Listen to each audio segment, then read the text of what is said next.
parler de... Le titre du message est « Combien de temps me faudra-t-il pour changer ?» Chaque personne, lorsque vous recevez Christ comme votre sauveur, vous commencez à remarquer des choses en vous-même qui ne correspondent pas à la parole de Dieu. L'une des tâches de l'Esprit Saint qui vient vivre à l'intérieur de nous, après que nous ayons reçu Christ, est de nous convaincre du péché. Et c'est une bonne chose. Ce n'est pas censé vous faire vous sentir mal dans votre peau. C'est censé vous faire réaliser où vous êtes par rapport à où vous devez être. Il n'y a personne qui a reçu le Christ. C'est impossible de ne pas vouloir changer. Si vous pensez être né de nouveau et vous n'avez aucun désir de changer ou de vous améliorer ou d'être plus comme Jésus, alors vous devez revenir à la case de départ et vous demander si vous avez vraiment reçu Jésus. Mais je pense que souvent, au lieu d'être transformés, comme le dit la Bible, que nous devons être transformés à l'image du Christ, mais souvent nous espérons une translation. Nous voulons tout d'un coup aller d'un endroit à l'autre. Je suis impatiente, j'ai prié, demain je serai patiente. Mais il n'y a que 2 personnes dans la Bible qui ont été translatées. L'une était Enoch et l'autre était Élie. Élie a été emmené dans un char de feu et Enoch ne fut plus car il marchait avec Dieu. Le reste d'entre nous traversons un processus de changement et cela prend du temps. Ce n'est pas toujours facile, parfois c'est douloureux. Nous avons la parole de Dieu et lorsque nous regardons dans la parole de Dieu, c'est comme regarder dans un miroir et nous voyons ici l'image du Christ. Et c'est ce qui nous convainc vraiment. Eh bien non, je ne suis pas comme Dieu veut que je sois. Maintenant, Colossiens 1:13 dit « Il nous a délivrés de la puissance des ténèbres et nous a transportés dans le royaume de son Fils bien-aimé. Ainsi, nous sommes transportés du royaume des ténèbres à la lumière. Et cela se produit immédiatement lorsque vous naissez de nouveau. Vous viviez dans les ténèbres et maintenant vous voyez la lumière. Vous commencez à voir des choses que vous ne voyiez pas auparavant et l'une des choses que vous commencez à voir est les domaines où vous devez changer. Cependant, la pire erreur que vous puissiez faire est de commencer à essayer de vous changer sans demander l'aide à Dieu. C'est sa grâce, c'est sa puissance qui nous change. Nous ne pouvons pas le faire par notre volonté. Maintenant, je ne dis pas qu'il n'y a rien que nous devons faire, mais le fait est que vous ne pouvez pas simplement faire ce que vous pensez devoir faire pour changer. Vous devez écouter Dieu, vous l'attendez. Et s'il vous montre quelque chose à faire, faites-le, mais s'il ne le fait pas, vous continuez à l'attendre. Ce qui nous change le plus quand nous attendons Dieu est la prière. Nous nous rapprochons de Jésus parce que plus nous passons du temps avec lui, plus nous serons comme lui. De même, dans le monde naturel, plus vous passez de temps avec une personne, plus vous deviendrez comme elle ou vous commencerez à faire des choses comme elle. C'est pourquoi c'est si important que vous passiez du temps avec le bon type de personne. Si vous traînez tout le temps avec quelqu'un qui grogne, se plaint et râle tout le temps, vous finirez par faire la même chose. Mais si vous passez du temps avec des gens généreux, des gens reconnaissants, vous prendrez bientôt ces habitudes. Laissez-moi vous dire que Jésus est plein de bonnes habitudes. Et donc, plus on passe du temps avec lui, plus nous deviendrons comme lui. Quand vous parlez à Dieu, ça s'appelle la prière. Et tout ce que c'est juste lui parler et d'écouter quand il vous répond. Et il répond de différentes manières, principalement à travers la parole. Mais parfois, vous avez juste cette petite voix à l'intérieur qui vous dit que vous savez ce que vous devez faire. Ainsi, nous avons été transférés du royaume des ténèbres au royaume de la lumière. Nous voulons être comme Jésus, mais nous devons lui faire confiance pour nous changer. Romains 12:2 nous donne une très bonne description de ce qui doit arriver. Il dit « Ne vous conformez pas au monde » où l'âge actuel, façonné et adapté à ses coutumes extérieures, mais soyez transformés, ce n'est pas une translation, soyez transformés ou changés par le renouvellement de l'intelligence. Ainsi, avant de recevoir Christ, notre pensée était erronée. Notre pensée était influencée par le monde et les voies du monde. Et maintenant, tout d'un coup, nous avons une nouvelle vie, nous sommes de nouvelles créatures, nous avons de nouveaux objectifs. Nous voulons être comme Jésus. Mais avant que votre comportement puisse changer, votre esprit doit changer. Et la façon dont cela se produit est en étudiant la parole de Dieu ou en écoutant, comme vous m'écoutez en ce moment, votre esprit se renouvelle alors que vous m'écoutez. Dans de nouveaux idéaux et une nouvelle attitude, afin de discerner, et j'aime ça, afin de discerner quelle est la volonté de Dieu, ce qui est bon, agréable et parfait. En d'autres termes, Dieu a un bon plan pour vous, et vous pouvez connaître ce bon plan, mais ne jamais le voir se produire dans votre vie, afin que vous n'étudiez la parole de Dieu et que vous laissiez Dieu vous changer, par le renouvellement de l'intelligence, afin de discerner. Ainsi, vous pouvez voir la preuve dans votre vie du bon plan que Dieu a pour vous. Je vais vous le dire, Dieu a tellement changé ma vie. Il m'a changé, il a changé ma vie. Mais je marche avec Dieu et j'étudie la parole depuis 45 ans et je peux vous dire que ce n'était pas instantané. Mais j'ai été transformée et ce processus continue aujourd'hui. Je crois que Dieu travaillera en nous et nous changera jusqu'au jour où Jésus reviendra nous prendre. Si vous n'êtes pas là où vous voudriez être, au lieu d'être en colère contre vous-même, dites Dieu merci, vous n'êtes plus là où vous étiez. Célébrez les progrès et priez pour les choses qui doivent encore changer.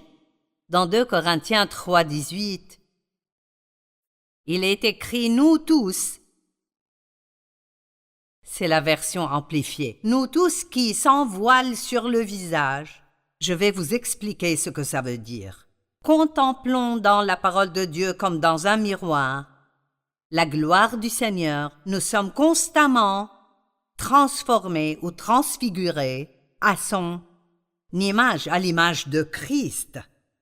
Maintenant, pourquoi dit-il sans voile sur le visage? Eh bien, Moïse est monté sur la montagne pour prendre les 10 commandements de Dieu, pour prendre la loi. Quand il est descendu, il y avait une telle gloire sur son visage qu'il a dû porter un voile sur son visage. Mais nous vivons maintenant dans une nouvelle dispensation. Nous avons une nouvelle alliance avec Dieu. Nous n'avons plus à suivre la loi, mais nous avons l'Esprit Saint à l'intérieur de nous et nous suivons la direction de l'Esprit Saint qui nous conduira dans la sainteté. La loi était sainte et si quelqu'un pouvait l'observer, il vivrait une vie sainte. Mais Dieu a donné la loi pour prouver à l'homme qu'il avait besoin d'un sauveur. Donc nous avons besoin d'un sauveur. Christ est notre sauveur. Mais quand vous lisez la parole de Dieu, vous devez le faire sans voile sur le visage. Donc vous ne pouvez pas la lire comme des lois. Vous devez la lire comme ce sont les choses que Dieu, c'est qui Jésus est. C'est comme ça qu'il veut que je sois. Mais mon salut n'est pas basé sur ma patience. Il est basé sur ce que Jésus a fait sur la croix. Il est basé sur le sang qu'il a versé pour payer mes péchés. Et il est basé sur ma confiance en cela. Et puis, à cause de ce qu'il a fait pour moi, je veux faire ce qu'il veut que je fasse. Donc, prenons un exemple comme Colossiens 3:12. Je suis un croyant, j'étudie la parole, j'étudie le livre de Colossiens, et j'arrive au verset 12. Ainsi donc, en tant qu'être choisi par Dieu, Saints et bien-aimés, revêtez-vous de sentiments, de compassion, de bonté, d'humilité, de douceur, de patience. Eh bien, attendez une minute, je ne suis pas très patiente. Et je ne suis pas toujours douce et je ne suis pas toujours humble. Et je pourrais être plus gentille. Donc, je vois ici comment Jésus est. Et je vois que ça me donne envie d'être comme ça. Mais si je la lis comme la loi, je serai condamné par elle. Je dirai, oh, attendez, wow. Et plus je la lis, plus je me sens mal et plus je me sens coupable. Mais si je sais déjà que Dieu m'aime et que j'ai été rendu juste devant lui à cause de ma foi en Christ, alors je peux venir à visage découvert. Je ne regarde pas la parole de Dieu comme si c'était une loi que je dois suivre ou je n'irai pas au ciel. Je la regarde comme quelque chose que je veux faire à cause de mon amour pour Dieu. Je n'obéis pas à Dieu pour qu'il m'aime, en fait je lui obéis parce qu'il m'aime. Et la Bible dit que, alors que nous étions encore des pécheurs, il est mort pour nous. Mon Dieu! Donc, quand je vois ça, c'est comme si je regarde dans un miroir et je vois l'image du Christ. Et la Bible dit que nous sommes transformés à son image de gloire en gloire. Cela signifie un peu à la fois, un peu à la fois. Donc, je dis, Jésus, je sais que je ne suis pas aussi patiente que je devrais l'être. Peux-tu m'aider et me changer dans ce domaine?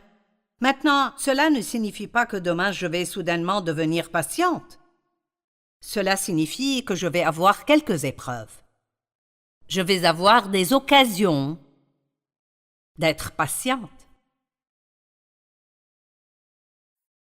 Si vous étudiez le grec, vous verrez que le mot patience est un mot qui...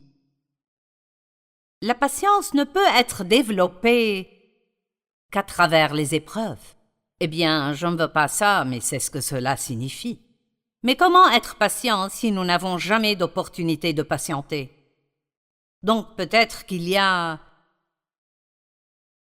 une vendeuse lente à l'épicerie et elle ne bouge pas assez vite et fait des erreurs.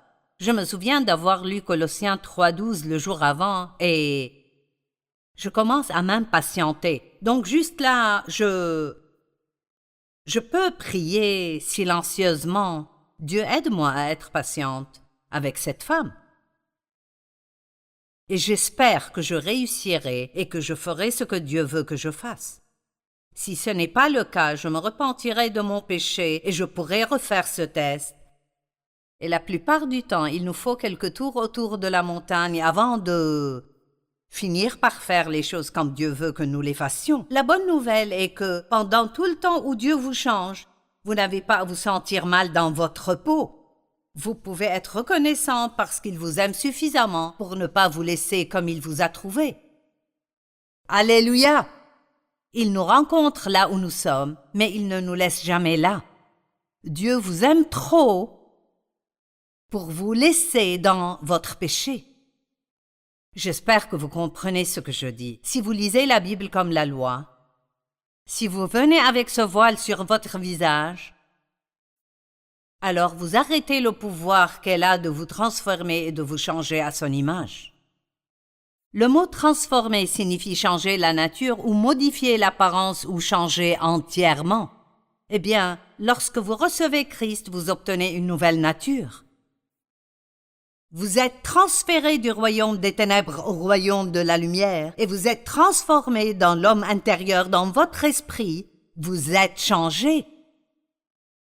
Et d'une certaine manière, une fois que vous recevez Christ comme votre sauveur, c'est presque comme si une guerre commençait à arriver en vous, parce que maintenant, votre esprit ne veut qu'une chose et votre chair avec ses anciennes habitudes veut toujours faire les choses comme avant. Il peut y avoir des choses qui, quand vous êtes né de nouveau, vous feront vous sentir mal quand vous les faites. Parce que maintenant, vous n'êtes plus dans les ténèbres, vous êtes dans la lumière. La translation est d'être transporté à un autre endroit. Ou aller au ciel sans connaître la mort naturelle, ce que seulement 2 personnes ont fait. être à un endroit et puis soudain être à un autre. Mais Dieu a un processus dans la façon dont il nous change.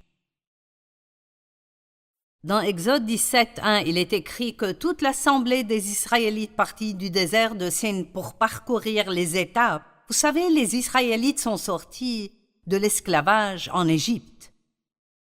Ils ont été délivrés par Moïse. Tout comme nous sommes sortis de l'esclavage de Satan grâce à Jésus. Et ils sont allés dans le désert vers la terre promise. Et nous sommes comme ça, nous sommes nés de nouveau, mais nous vivons encore un peu dans le désert parce que nous ne savons pas encore comment nous comporter correctement et nous avons toujours ces mauvaises habitudes dans notre vie. Nous sommes encore immatures. Et la façon dont nous traversons ce désert est par étapes. Dieu traite avec nous pour quelque chose. Finalement, cela change.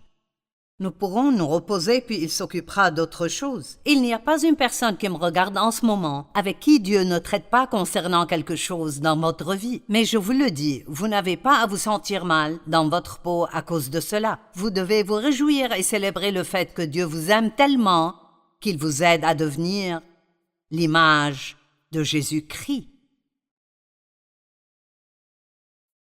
Toute l'assemblée des Israélites partit du désert de Sin pour parcourir les étapes que l'Éternel leur avait ordonnées. Et ils campèrent à Réphidim. Là, le peuple ne trouva pas d'eau à boire. Mais le rocher est arrivé. Et le rocher, maintenant, qui étanche notre soif, c'est Jésus. J'aime ce verset dans Deutéronome 7:1 et 2. Il dit « Lorsque l'Éternel, ton Dieu, t'aura fait entrer dans le pays dont tu vas prendre possession et qu'il aura chassé devant toi beaucoup de nations, les Hittites, les Girgasiens, les Amoréens, les Cananéens, les Phérésiens. Vous pourriez même dire les voisins Grinchéens, les mauvais Patronéens. Nous avons tous nos propres problèmes, ce sont des ennemis.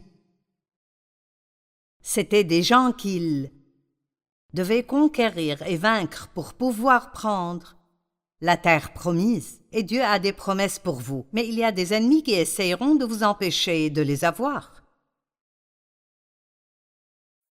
Et il écrit ici, lorsque l'Éternel ton Dieu te les aura livrés, vous ne pouvez pas vaincre votre ennemi avant que Dieu ne vous les livre, et que tu les auras battus, tu les voueras à la destruction. La Bible amplifiée dit « Ne faites absolument aucune alliance avec eux ou ne leur montrez aucune pitié. » Maintenant, j'avais un vrai problème d'apitoiement sur moi-même. Et ceci est un péché. Tout ce qui n'est pas de la foi est un péché. Je ne m'apitoyais certainement pas sur moi-même par la foi. J'avais été abusée dans mon enfance, et donc tout ce qui m'est arrivé après ça, je l'ai imputé à cet abus. Et je m'apitoie sur moi-même à chaque fois que j'ai une mauvaise journée. À chaque fois que Dave ne faisait pas ce que je voulais qu'il fasse, je m'apitoyais sur mon sort. Eh bien, Dieu a commencé à me montrer que c'était faux. Il a parlé à mon cœur une fois et a dit « Tu peux être pitoyable ou puissante, mais pas les deux. » Donc il me faisait savoir que je devais abandonner cet apitoiement si je voulais avoir son pouvoir dans ma vie. Donc, j'ai commencé peu à peu à lâcher prise, mais je n'ai pas complètement abandonné parce que de temps en temps je voulais m'apitoyer sur moi-même, même si ce n'est que pour 10 ou 15 minutes. Parfois nous aimons passer du temps à nous sentir pitoyables, passer un peu de temps avec cet apitoiement sur soi. Je ne fais plus ça maintenant, il m'a délivré. Quand il a livré cet ennemi entre mes mains, j'ai dû le détruire totalement. Disons que votre ennemi est la colère, vous avez un mauvais caractère. Eh bien, petit à petit, vous progressez et vous vous améliorez. Vous ne pouvez pas simplement penser « Eh bien, je vais rester en colère pendant 3 ou 4 jours et ensuite j'irai mieux. » Non, à chaque fois que Dieu vous condamne, vous devez dire « Dieu, aide-moi à lâcher prise. Je sais que ce n'est pas ce que tu veux que je fasse et je veux faire ce que tu veux que je fasse et être ce que tu veux que je sois. » J'aime ça, nous devons les détruire complètement. Vous ne pouvez pas flirter avec le péché et espérer un jour aller mieux. Vous devez le détruire totalement. Parfois, c'est un processus lent, principalement causé par notre chair têtue. 1 Pierre 5,10 dit « Après que vous aurez souffert un peu de temps, il vous rétablira lui-même, vous affermira, vous rendra inébranlable. » J'aurais aimé que le mot « souffert » ne soit pas là, je préfère ne pas souffrir. Je préfère ne pas attendre, j'aimerais que ce soit immédiat. J'aimerais avoir un problème avec la colère, le reconnaître et dire « Dieu, délivre-moi de cette colère » et ne plus jamais avoir de ce problème. Mais j'ai toujours des occasions de me mettre en colère. Et vous savez, je me fâche toujours. La colère n'est pas un péché. C'est ce que vous faites avec la colère qui devient un péché. Que le soleil ne se couche pas sur votre colère. Je me suis mise en colère contre quelqu'un il y a quelques semaines. Et savez-vous combien de temps ça a duré? Peut-être 10 minutes. Parce que je sais maintenant que ce n'est pas comme ça que Dieu veut que je vive. Je sais que ça ne me fera que du mal. La Bible dit que lorsque nous sommes en colère, nous ne voulons pas donner au diable cet accès dans notre vie. Tout ce que Dieu nous dit de faire dans la parole est pour nous. Ce n'est pas pour quelqu'un d'autre, c'est pour nous. Ça me nuit quand je reste en colère. Ça me nuit quand je perds une journée entière à m'apitoyer sur moi-même. Ça me nuit si je ne suis pas gentil avec les gens parce qu'on récolte ce qu'on sème. Si je fais miséricorde aux autres, alors j'obtiendrai de la miséricorde quand j'en aurai besoin.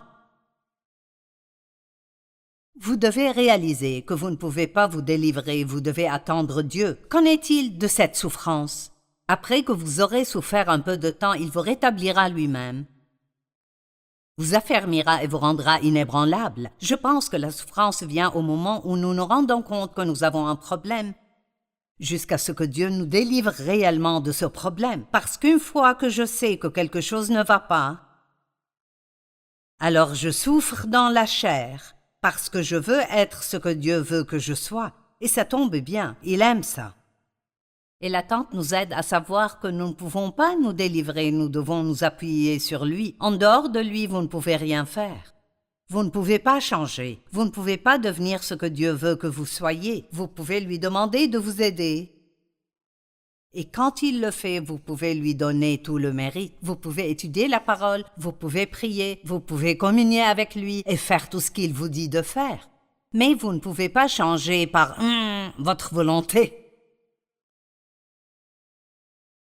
Les œuvres de la chair, ça doit être l'œuvre de Dieu dans notre vie. Ces œuvres sont notre énergie qui essaye d'accomplir le travail de Dieu. Mais la grâce et son pouvoir fortifiant qui vient à nous, qui nous aide à être ce qu'il veut que nous soyons.